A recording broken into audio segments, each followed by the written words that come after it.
weren't doing too much already. I was just talking that this kind of stuff will be useful future on. So let's take a look. So this stuff is already going to be loaded into, to make your coding easier and cleaner, we will show you the lists here, but they're automatically included for you in the later active codes. You can just use the list by name and it'll be fine. I'll show you what that means, but basically all this data has already been entered for us. We don't need it to be, we don't need to go to re-enter it ourselves because that would be boring. So we've got 6 columns here, 4 of which we're actually going to use. We've got the ID column, which is the numerical ID of that loan. So basically that's what makes it, that's the number that we use to differentiate between one loan and another, because all these other things could be identical. The loan amount, the country name, the time to raise, and the number of lenders. Loan amount is, that makes, that's fairly straightforward. How much is that loan worth? The country name, same with that. That's, again, makes sense as to what that does. Time to raise. So that I assume is in seconds, which is the number of seconds it took for the loan to get,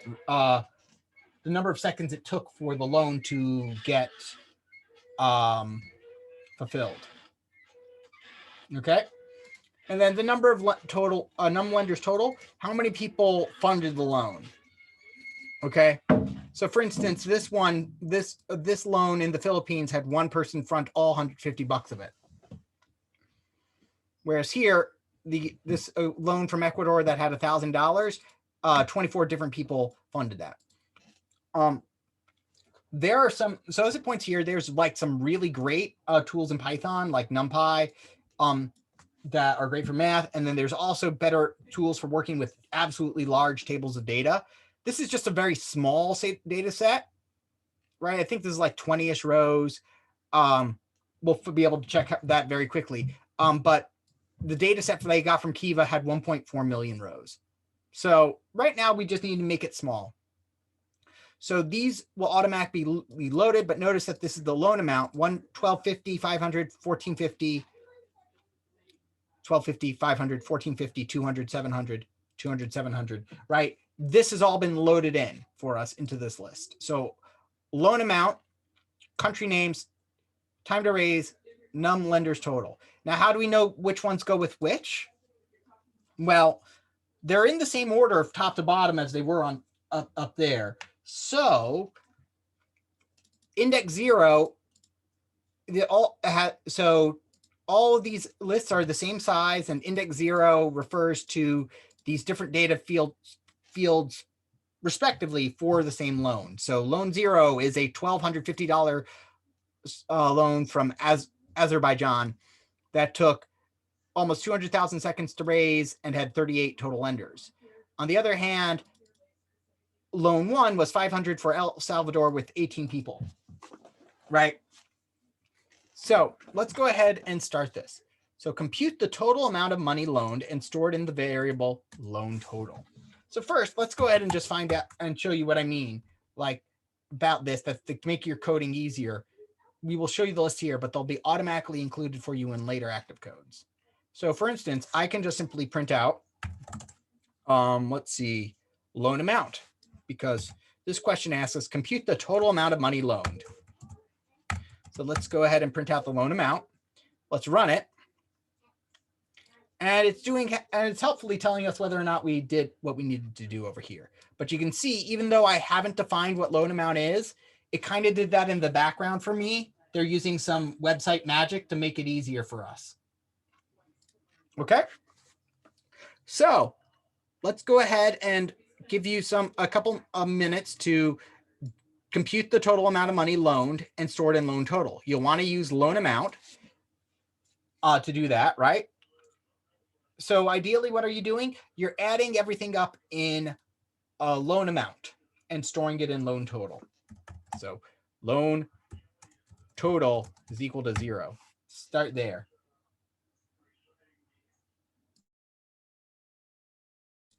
I'll give you a couple minutes to work on that.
Okay, so there were a number of ways to do this one. Okay, so so first off, let's go ahead and see if the code does if Python does it the simplest way, which is not the most valuable way for you. So let's see if this accepts it, because this would work but it might not work in the textbook depending on what they want us to do. They might tell us not to do it. So loan total and is equal to the sum of loan amount. Save and run. You may not use sum, so they don't want me to use the sum. Okay. All right. So they want me to count it up manually. So there's two more ways to do that. So that was one of three ways. Another way to do this one, if we can't use sum, is we use the accumulator pattern. So we say, hey, here's the loan total. So let's go through, and this is the way if you probably would have naturally done if you haven't learned a programming language and have been reading in the book like you needed to. So for loan in loan, let's see, is it amount or amounts? Loan amount. For loan in loan amount,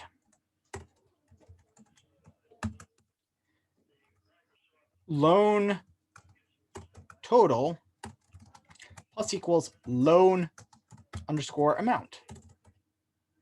And remember, that is a loan, this plus equals, this increment operator is the same as saying it's equal to what previously had been in loan total, or rather what's currently in loan total, plus the loan amount, store that in loan total. Actually, I don't want to do loan amount, that's a list. Sorry. For every loan in the loan amount, add that loan to loan total. And after spelling it so many times, I feel like loan is a really weird looking word. Sometimes I just look at words after spelling them a lot, just does not look the same as when I started. All right. And so we run this, and there you go. If you were coming from another programming language, you probably would have wanted to iterate by index, which wasn't necessary, but it was another way to do that. So one way you could have done that was for I in range length of loan amount, right? So this says, hey, range from 0 to the length of the loan amount. So for instance, if loan amount has 10 items in it, then this range will be from 0 to 9. So it'll be 0 up to, but not including 10, which correspond to all the indices we would need. So here, that just swaps out to being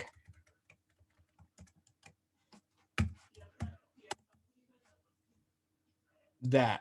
So get me the ith loan. So give me loan 0, then loan 1, loan amount 0, loan amount 1, loan amount 2, loan amount 3, loan amount 4, loan amount 5, and so on and so forth. So these were the two concise ways to do this one. So we could have done that one with a lot of different ways. All right. So now that we know that amount, let's go ahead and compute the average. All right, there's a question in the chat. Okay. When you say loan in loan amount, did you assign each value a variable? Let's go ahead and see what else. How does the loop recognize if a loan if it isn't a stated variable? The same way it recognizes I or anything else in there, we're creating a variable that exists purely inside the for loop. So basically, every value is going to take its turn. Sorry, every value in loan amount is going to take its turn being loan. So let's go ahead and just boot up idle for a second. New file. So for instance, if I example, Okay, so for instance, if I do this for I in range 10, every number in the range, it's going to take a turn at being I, right? So similarly, yes, I could have made loan anything. I like to give it a descriptive name. Similarly, so say I've got a list over here, like L is equal to color. Sorry, L is equal to red, comma, green, and purple, assuming I can spell correctly. For color in L, right? For variable name in the list name, print color. So I could have called it whatever I want. So red, green, purple. So color is going to take a turn at being each of the or rather each variable in here is going to take a turn at being color. So that's how we're able to do that. There's nothing that stops you from declaring it outside, right? Like that. There's nothing that stops you from doing that. But the difference here is if I do that, I can print the color after the loop. And if I don't do that, let's see what happens.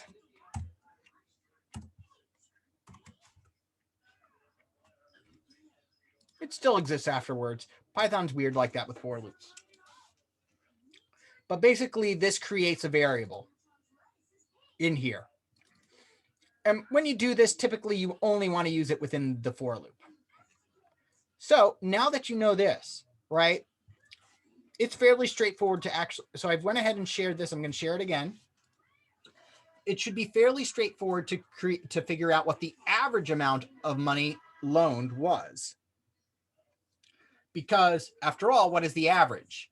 The average is the total amount of money that's been loaned divided by the number of loans that have been made, right? So take a minute and do that one.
Okay, so let's go ahead and look at, so now let's go ahead and I'm just going to take this code over here from the top, plop it right here. Loan total is equal to this much. So this calculated the amount of total we had. Okay. And we need a loan average as well. So the loan average should be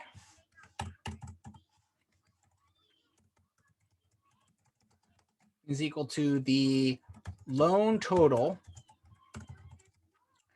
divided by the number of items we added, which would be the length of loan amount.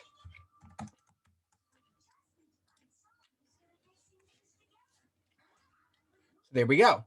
So the average loan that people got from this small data set in Kiva was 663 loans. You know, that would have been probably a lot easier than the way I did it. The way I did it was that I went first time I printed how much it was, and then put it in. I should have just probably just left it like how you did it. Professor. Mhm. When I did that one, I put in a variable x is equal to the len of loan amount, and then I defined loan average as loan total over x. Yeah. And then it said that I failed to use the accumulator pattern to add up all the loans, but I did that in the other step, so I was just confused. I mean, well, did you do that here? Yeah, I literally just copy and pasted that part, and then I just added in my part, and then when it said that I didn't use the accumulator pattern, even though I already had loan is equal to 0. I mean, loan total 0. Let me just see. Hold on one second. Okay. It seems to work fine for me doing it like this. Okay. Okay. Interesting. So store the loan amount in minimum loan and the amount of the maximum loan in max loan. And then store the name of the country that received the largest loan in max country and the smallest loan in min country. Hint, min and max are built-in Python functions you can use to find the minimum and maximum value in any sequence. Okay.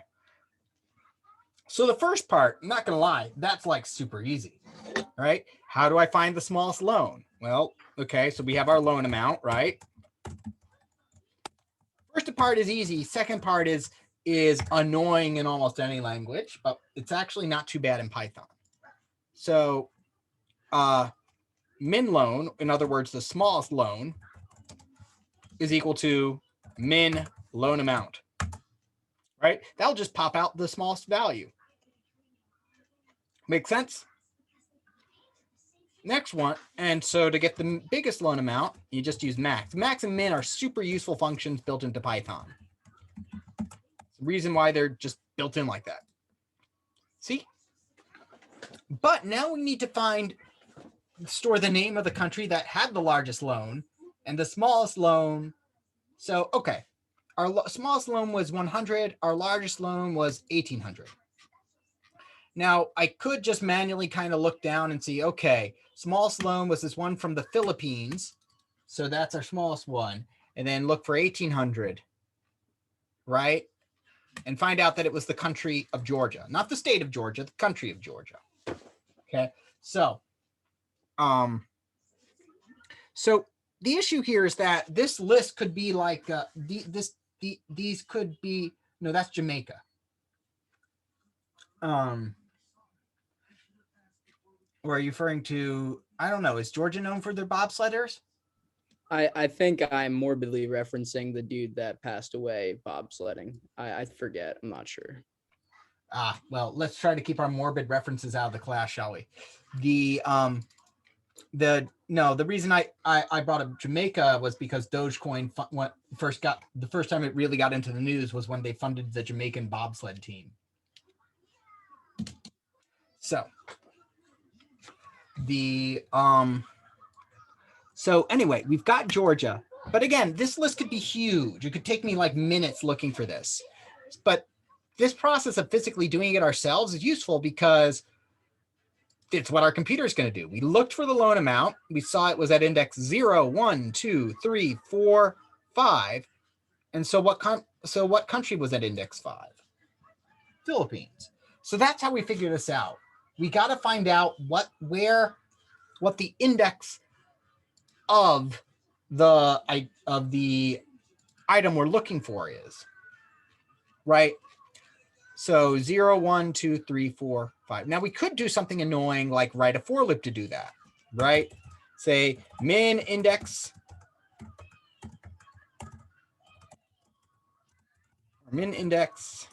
equals 0. Okay.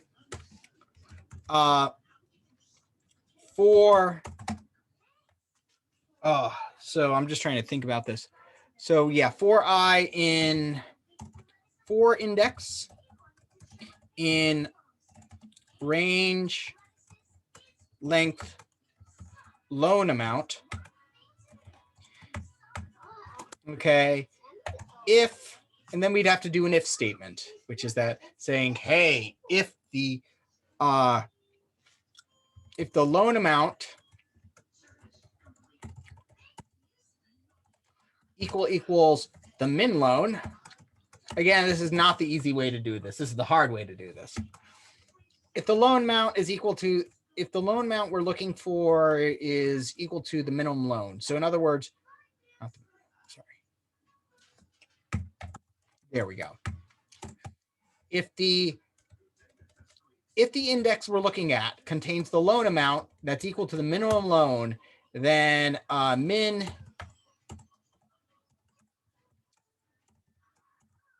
index is equal to index. And then we can, and then actually what I would do then normally is I'd break out of the loop tells the loop to prematurely stop. Yes, basically all this part is stuff that I'm not expecting you to know right now. So if you're freaking out, that's fine. Well, actually, if you're freaking out, stop that. You're not supposed to know this part yet. I'm just kind of showing this is the hard part and this is the hard way to do it, which is not always useful. And then we'd say, oh, I know what the minimum country is. It is country name. So it's country name index. And let's go ahead and see. And it says Philippines. Boy, that was annoying, right? So you'll find that out as we read chapter 3, as you read chapter 8. But this double equal sign is the equality operator, right? This is not actually the equal sign. The single equal sign is the assignment statement, right? Where we say, take the thing on the right and store it in the variable on the left, right? Very confusing, right? But so equals is not equals, right? Here, though, this double equals, that's what we use when we actually want to check if two things are equal. It returns true or false. It gives us back true or false if the two things are equal. If the two things are equal, it resolves to true. If the two things are false, it resolves to false. Again, this is more stuff you'll cover we'll be talking about on Thursday. I just wanted to kind of emphasize this was the annoying way to do this. But there's an easier way, right? We're just looking for the index of something in Python, in a list. And it turns out Python has that built in. Let me go ahead and just comment this out rather than deleting it.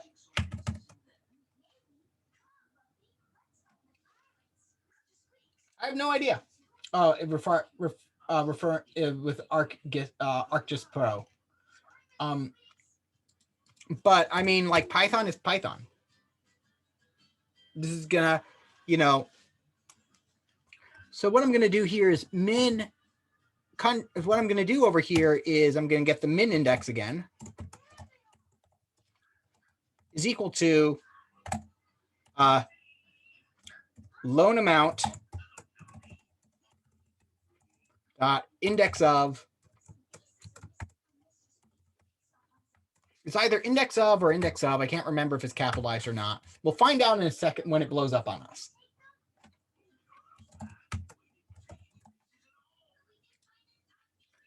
Okay, looks like it blew up on us, so it was index of capitalized.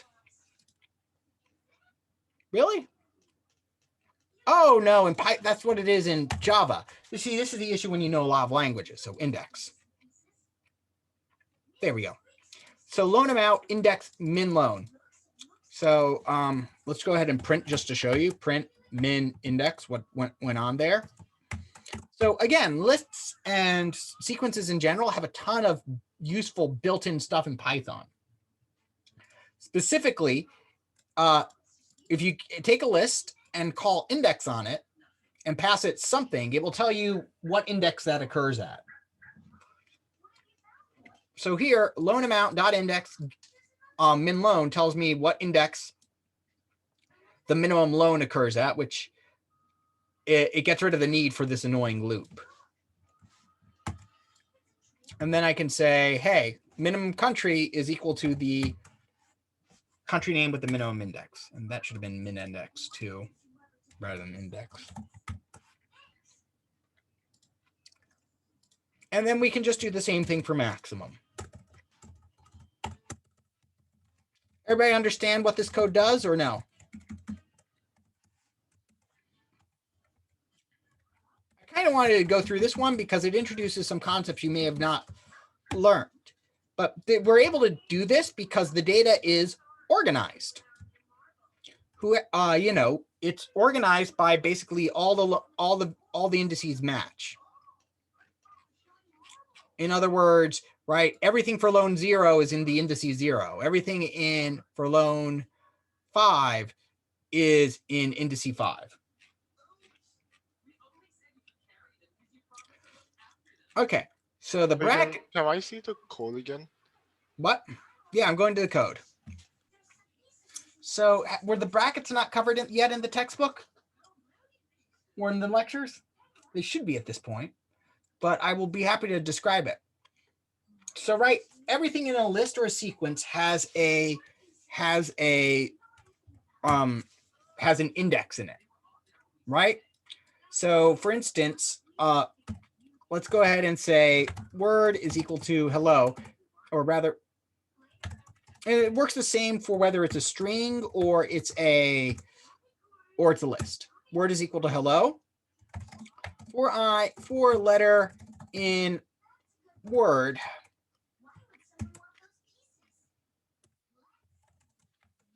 print letter, right? Basically, anything that's a sequence, anything that's made up of multiple parts can be is a sequence. So for us right now, that's strings and lists. We also mentioned tuples, but we're never going to use them, so it doesn't matter. Tuples are just lists that won't change. So here, what we can do is that we can access individual letters using basically this bracket notation or subscript notation. Now, when you're dealing with vectors or the like, or arrays and other mathematics,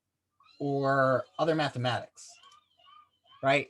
Like if you've got a vector, okay, so this is a vector, right?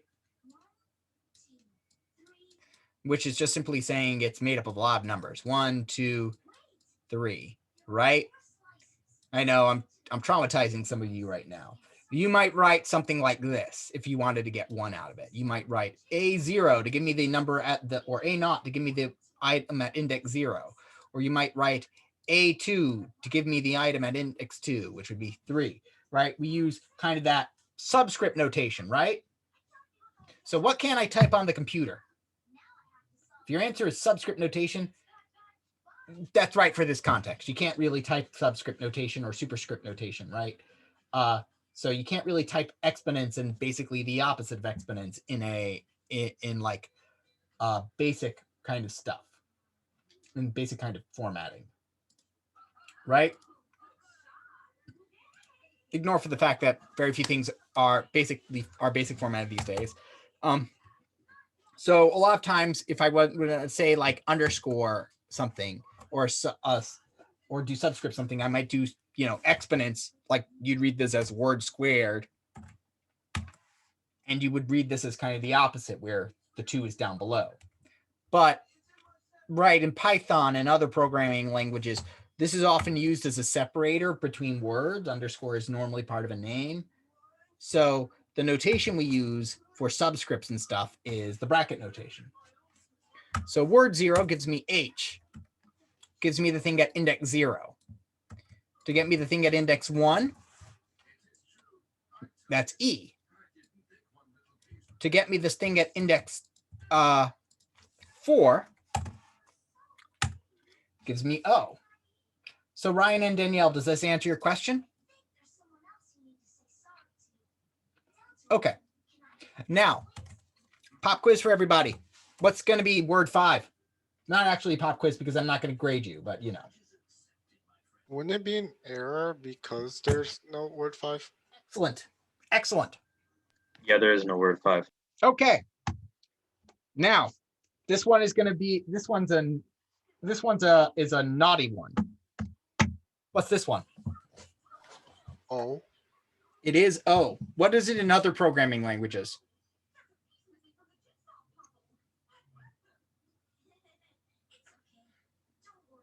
For other programming, error? Yep, other programming languages is an error, but Python is special. Python decided, hey, negative indices are useful. So basically they let you go backwards. So this gives you the last letter. Word -2 gives you the second to last letter. It's very rare that you use this, but honestly, it's really useful to grab the last thing in a list sometimes, just like that. It's just such a useful thing to do. So anyway, going back. So what I did is I said, hey, give me what index the minimum loan is at. And then I'm going to look up in our country name column the matching country name at that index. And do the same thing for the maximum. All right. Compute the average number of lenders per loan and store it in a variable. So in other words, so this one is similar to what we've done so far. It should be actually fairly repetition of something we've done so far already. But now we're looking at the num lenders total column, right? So what is the number, average number of lenders per loan? So I'll give you a couple minutes to do that one. All right.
Okay. So let's go ahead. We want to compute the average number of lenders and store it in a variable called average lender, set that equal to 0. So now what we're looking at over here is the number of lenders total. Right. So this is the number of lenders that were that existed for each loan. Right. So for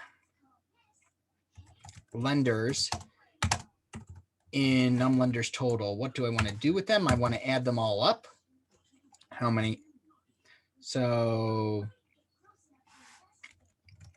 let's go ahead and say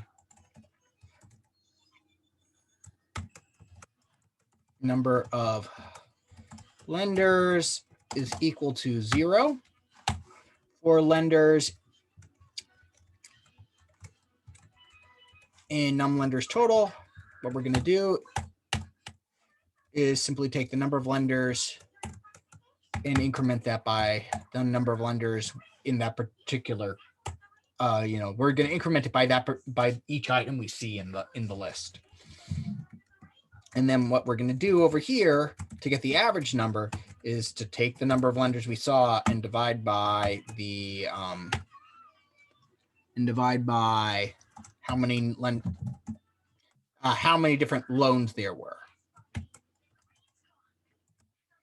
which is the num lender, which is the same size as num lenders total, right? So the same as saying loan. It's the same as doing this. They're both the same side, both the same size. See if it worked. Hurrah! I've shown that I'm qualified to teach this class. Yay! Okay. Compute the average number of people was 18.24. Compute the total number of loans made to the Philippines and store it in a variable. So how many loans were made to the Philippines? Not how many lenders, but how, or the total amount that was loaned to people in the Philippines, but how many loans were made to the Philippines, period. What mistake did you make? Something with my code says there's a syntax error on 5. Did you forget a semicolon? Did you forget your parentheses? Oh yeah, but that's what I think it might be. Hold on. Very common mistake to make. Everybody in this class, including myself, has made it, and anybody who says otherwise is a dirty liar. Okay. There's something else. So the number of loans made to the Philippines, well, that's just the same way of asking how many times does Philippines occur in this in the country name list, right? Does that make sense to everybody?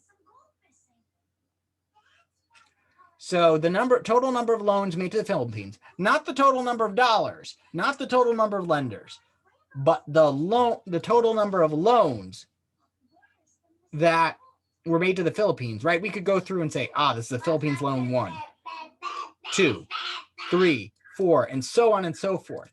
So really what we're doing is we're looking at this. So let me go ahead and share the code again because it was asked. You refresh the page. You can refresh the page, but be sure you've run your code if you want to save it. So, and this is the same as actually saying country. So country name. Let me make sure this is the right variable. Country name, print. This will print out all the names of all the countries. So another useful built-in function for lists is .count. And because I don't trust myself to spell, I'm just going to copy paste that and whoops. I tried to use the hotkey to run it. That I would normally run it in. I tried to use the hotkey to run it that I would normally do in Visual Studio Code, which just simply meant I refreshed it. Oops. But my code, again, is still there. All I have to do is just hit load history. It saves it every time you run it or try to run it and fail. So print, so country name. So let's go ahead. Philippines count is equal to country name dot count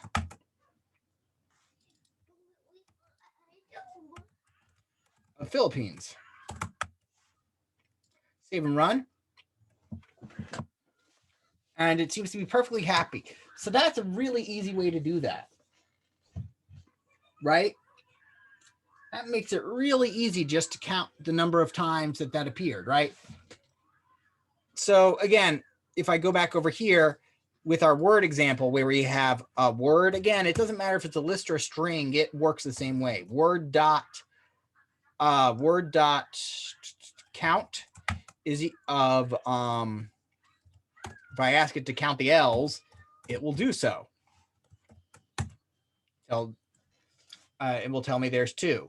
If on the other hand, I tell it to count the number of double L's, it'll say there's 1 double L. And of course, it's everything case sensitive in Python.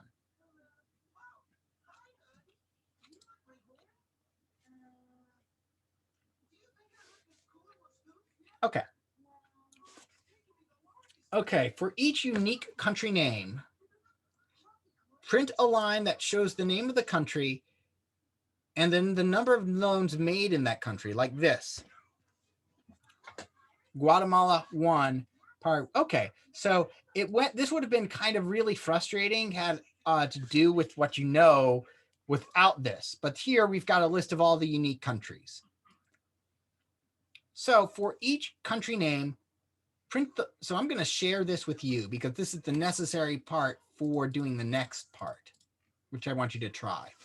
For each unique country name, print a line that shows the name of the country and then the number of loans made to that country. So rather than doing it just for the Philippines, we are going to be doing it for every country in the unique countries list.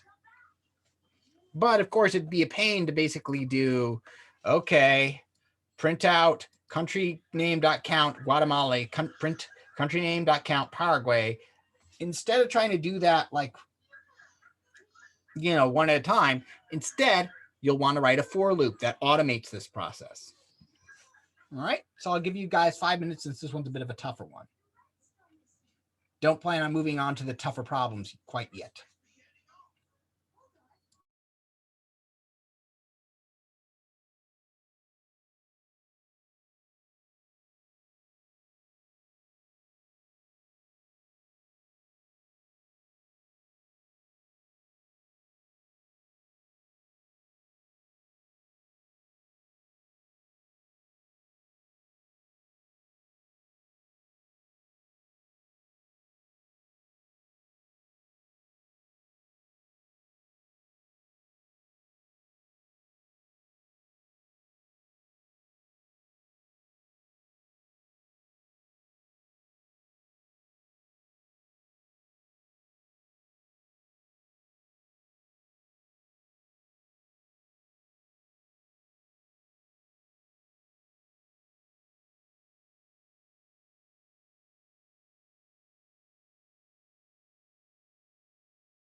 All right. So this one may have been a bit trickier, but once I do it, it's going to look really easy, I think. So for each country in unique countries. So, right, what we want to do is for each of these countries, we want to print out the name of the country and the number of loans made in it. So we'll just simply declare num loans is equal to, what was it? It is country name. So country name, laser, dot count.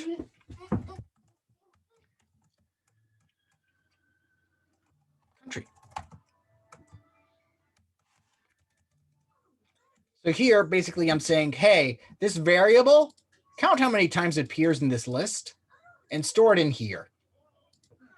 So if once we get to Philippines, it would count it. It would say, Philippines. Count it in here. That's 5 times stored in num loans. And then I can just print out country and comma num loans, because I want to do that for every country. So that's why that's inside the for loop.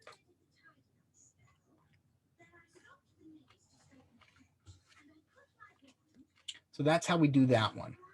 So any questions on that one? Any questions so far on this process?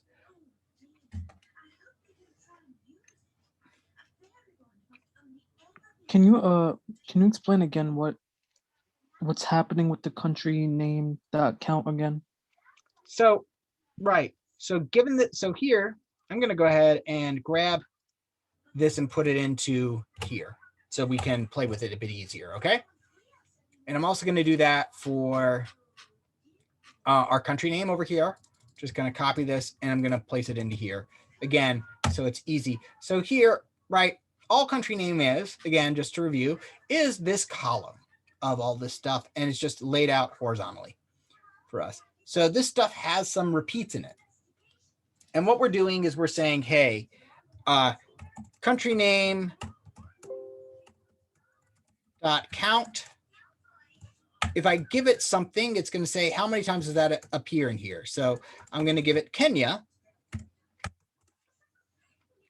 which says there's 3 Kenyas, which is 1, 2, 3. Well, there's 3 times. Kenya appears 3 times in the list. How would the program know what to do for country, since we did not set anything equal to it? Well, we didn't use the assignment operator per se, but what it's going to do in the for loop is that country is going to take its turn at being each of those it's going to take its turn being each of those variable names. I'm sorry, each of these string names. So country is going to first act as Guatemala, then it's going to act as Paraguay, then it's going to act as Tajikistan, then as Kenya, then as Azerbaijan. So whatever you put in here is a variable that exists for that, and it's going to go in order over whatever sequence you defined over here, right? Just like in this one, how I did 4-letter in Word, letter was each letter in turn. I could have called it for Fnord in there, or I could have called it for food. But the variable name doesn't really matter. What matters is readability, which is why I use something that makes sense to read.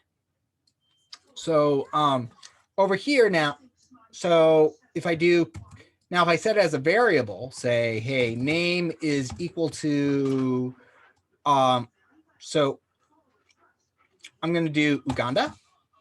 And this is a mistake I'm making on purpose, okay?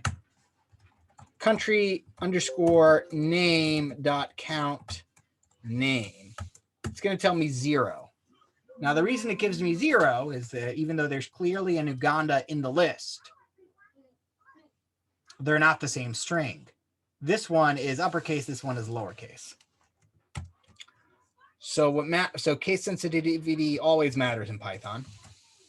So what I'll do is I'll say Uganda and rerun it. And what it will do is that it will resolve name. It will say, what is name? I'm going to look that up. Name was set equal, name had Uganda stored in it. So I'm going to count the number of times that appears in the list called country name, which is once. Does that help elaborate a bit more? Yeah, I get what count does, but just in the sense of what the question's asking, the number of loans made in that country, is that answering the question? Yes, it is. So because, so I mentioned this for the previous one, but I must not have gone into detail about it enough, right? Each of these rows is a loan, right? Each of these rows is a loan. So the number of times country names appears, it must be, that is equal to the number of times a loan was made for that country. So, right, we've got we've got two rows where El Salvador has been, is put down for country name. That means that there are 2 loans total that have been made to El Salvador. Make sense? Yeah, I didn't see that. Thank you. All right. So, well, let's go ahead and see. Okay, so this one is, so let's go ahead and try this next problem as our last problem for the class. Okay. The index positions for the Philippines are 5, 6, 9, 11, 13, 14, and 22, right? For instance, if I were to look at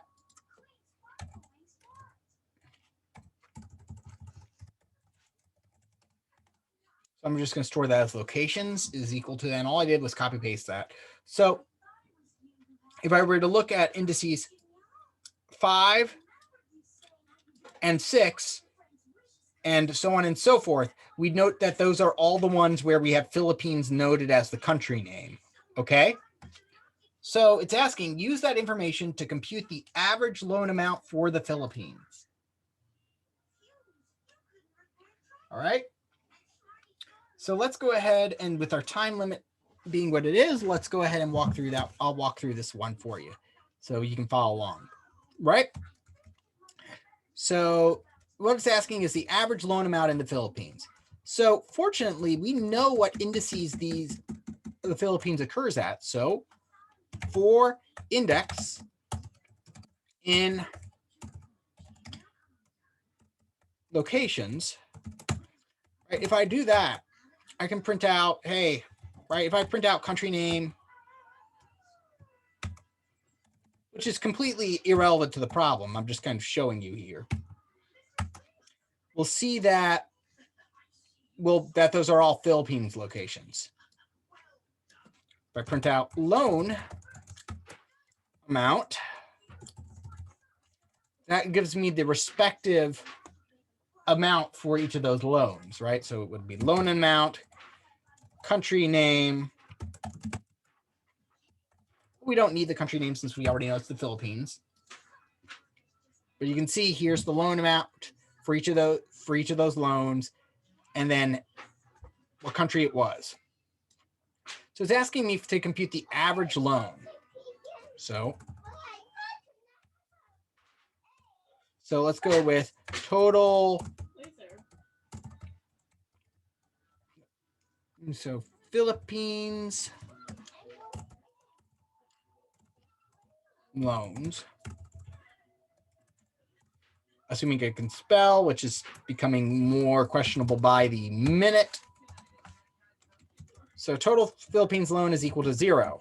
So what we're going to do is that we're going to take these numbers that we got and just simply add them up like that.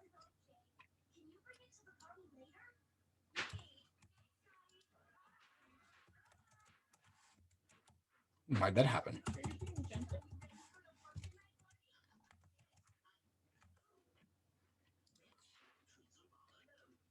Okay. Error. One of your, I think it's on line 6. Yep. Yep. I have a. cut off a bit too much and took a little too much off the top. So that's the total amount that we have. And we have 1, 2, 3, 4, 5, 6, 7 items. So we could just simply divide by 7. But honestly, we've already seen my spelling is not that great. So God knows how good my counting is. So I'm just going to let the computer count for me. Let's see. So we need a P average to be stored in that rather than printing it out. P average equal to the total number of Philippine loans divided by how many loans there were with the Philippines. All right. This class is going pretty slow. Can I see the code one more time for like a couple seconds? Yeah. Sorry. 30 seconds max. Give me a second. I went ahead and shared it. Mhm. So hopefully this gives you a good idea of how we can use loans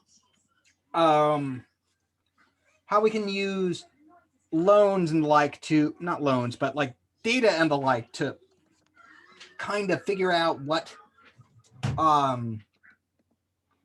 this hopefully gives you a good idea of how we can use data and Python to sift through that data. So quiz 3, I would anticipate, by the way, to have a question or two like this, where I give you large data fields and ask you, hey, how many loans were made to this country, or what was the day, what day had the highest temperature, right? And what day had the coldest temperature? Those kinds of things. What was the average temperature? Quiz 2 should be up, actually. Quiz 2 has been up. Let's see when it's due. Quiz 2 was listed under module 4. So if we go under module 4, it may not have looked like a quiz, but I mentioned it last week. So modules, there we go. Module 4. So, right, quiz. Oh, I still had it listed as forthcoming here. Wait. Did I not fix the link?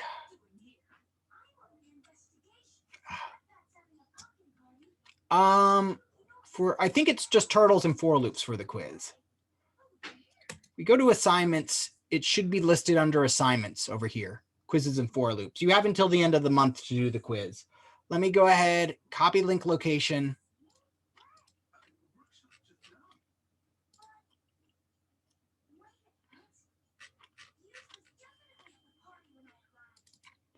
But it's just turtles and for loops.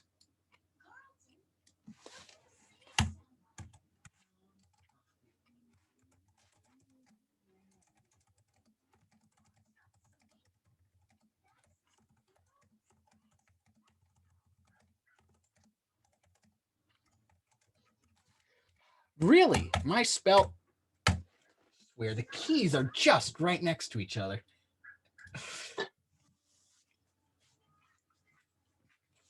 All right, so the next quiz will deal with lists.